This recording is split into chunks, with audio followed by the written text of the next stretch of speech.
Good afternoon all of you friends. Today is my lecture number 26, Advanced Power Electronics. I have discussed the previously fax devices classification and what is the benefits of fax device controller. So previously I will discuss the different advantages of fax controller, like maintain stability, maintain control reactive power, losses are reduced. But some are the advantages of this fax controller, like reduce the harmonics. So what is the devices like TCR, thyristor control reactor, fixed capacitor thyristor control reactor, and different types of unified shunt compensation device. So here I will explain the thyristor control reactor. So this type of connected reactor between parallelly to transmission line, means bus bar, with two anti-parallel thyristor T1 and T2 with compensation inductor L. So compensation L controlled by two anti-parallel thyristor.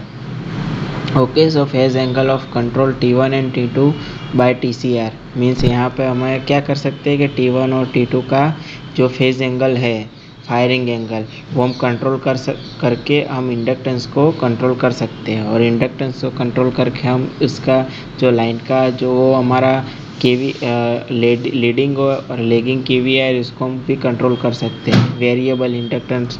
Okay, so inductor fundamental components lake the voltage V. Okay, आप लोगों को पता होगा कि inductor में क्या होता है, पावर फैक्टर लेगिंग होता है. ओके, वोल्टेज से करंट क्या होता है, पीछे होता है. इंडक्टर का IL वोल्टेज से क्या होता है, फंडामेंटल कंपोनेंट से पीछे होता है. सो यहाँ पे इंडक्टर हमारा होगा और लाइन का ज़्यादा कैपेसिटेंस होगा, तो हमारा क्या होगा, रिजल्टेंट पावर फैक्टर हमारा यूनिटी रहेगा. तो जिस तरह से हमारा पावर फैक्टर कंट्रोल में रहेगा, तो रिएक्टिव पावर भी कंट्रोल में रहेगा और लाइन में लॉसेस भी नहीं होगा. Okay, so here firing angle control with fundamental component controlling. So alpha is varied from 19 to 180 angle, means ये हमारे दोनों T1 और T2 है, वो किस तरह से कंट्रोल हो गए, 90 एंगल से 180 एंगल के ज़रिए. मीन्स 90 हो गए तब हमारी फायरिंग एंगल की वैल्यू मैक्सिमम होगी, और 180 होगी तो फायरिंग एंगल की वैल्यू मिनिमम होगी. ओके, सो हियर 180 एंगल पे मिनिमम होगा. ओके, सो यहाँ पर हम वेवफॉर्म देख सकते हो, यहाँ पर वोल्टेज है और ईयर इंडक्टिव करंट है.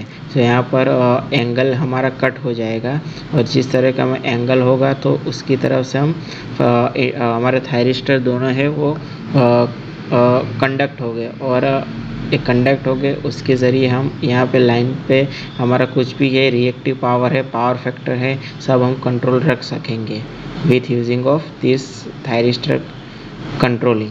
ओके, सो यहाँ पे हमारा TCR था, लेकिन उसमें यहाँ पे डिसएडवांटेजेस है कि यहाँ पर हमें लीडिंग कुछ नहीं ले सकता, ओनली लेगिंग ही मिल सकता है. ओके, सो लीडिंग हमें करने के लिए उसका अपडेटेड डिवाइस लाना पड़ेगा, उसको हम बोलेंगे fix capacitor thyristor control reactor. इसमें क्या हो सकता है कि हमारा थायरिस्टर कंट्रोल रिएक्टर तो होगा ही, उसमें क्या होगा, फिक्स कैपेसिटर होगा, मीन्स FCTCR. कैपेसिटर क्या करेगा, लीडिंग KVR को मेंटेन करेगा, और इंडक्टेंस होगा वो हमारा क्या करेगा, लेगिंग KVR. ओके, सो हमारे एज इट इज़ सबके सब वैसे ही है कंस्ट्रक्शन, ओनली फॉर पैरेलल में क्या कनेक्टेड है, कैपेसिटर और इंडक्टर कनेक्टेड है. सो इसके ज़रिए हमें क्या होगा, सो इस पैरेलल में कनेक्टेड है, तो जब हमारे लाइन में लीडिंग KVR है तो उसको कंट्रोल में कैपेसिटर लाएगा, लेगिंग KVR है तो इंडक्टेंस लाएगा. Okay, so TCR is modify with fix capacitor connected shunt with transmission line. So TCR का हम मॉडिफिकेशन मीन्स अपग्रेडेड एक डिवाइस बनाए, इसको हम फिक्स कैपेसिटर बोल सकते हैं, और वो कहाँ पे कनेक्टेड है, shunt with transmission line. Okay, so fix capacitor value C and L1 is small reactor connected with each other with series. Okay, so capacitor हमारा क्या करेगा, अवॉइड करेगा स्पाइक हमारा वोल्टेज आएगा, लेकिन हमारी ट्रांसमिशन लाइन में क्या आएगा, किसी भी तरह का लीडिंग के वी आर आएगा, मीन्स हमारा ट्रांसमिशन लाइन में कैपेसिटेंस बहुत बढ़ जाएगा, तो कैपेसिटेंस क्या करेगा, एब्सॉर्ब कर लेगा और लाइन मेंटेन रखेगा। Okay, so compensating reactor is connected to anti parallel thyristor T1 and T2।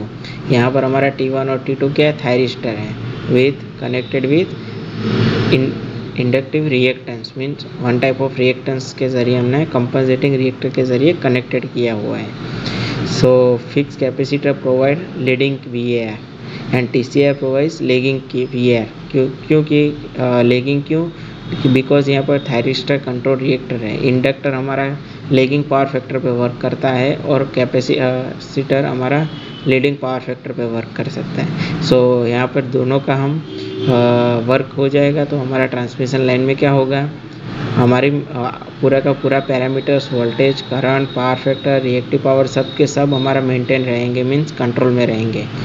Okay, so VAR is control from leading to lagging. Okay, so हमारा कुछ भी लीडिंग कंपोनेंट होगा तो उसमें लेगिंग के ज़रिए पूरे का पूरा कंपोनेंट कंट्रोल में रह जाएगा। ओके, और इसमें स्विचिंग हार्मोनिक्स भी रिड्यूस हो जाएगा इंडक्टर के ज़रिए।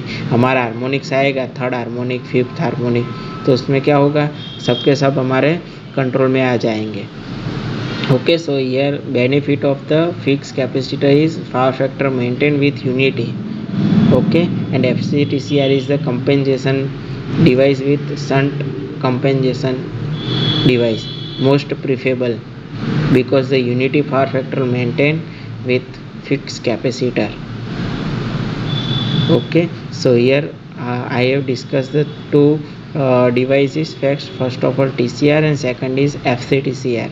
First of all, TCR is the only thyristor control reactor connected to transmission line, and FCTCR is a fixed capacitor connected across the TCR. Okay, so here beneficial for fixed capacitor thyristor control reactor.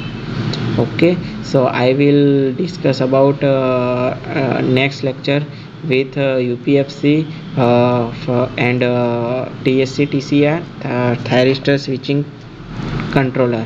Okay, so next lecture में हम क्या पढ़ेंगे कि switching के ज़रिए हम किसे, ये तो फिक्स कैपेसिटर है, यहाँ पर हमें कुछ स्विचिंग यूज़ नहीं करना पड़ता, लेकिन यहाँ पर स्विचिंग यूज़ करके हम इसका वैल्यू चेंज कर सकते हैं और इसकी वैल्यू चेंज कर सकने के बाद हम उसका पूरा पावर फैक्टर कंट्रोल में कर सकते हैं लाइन।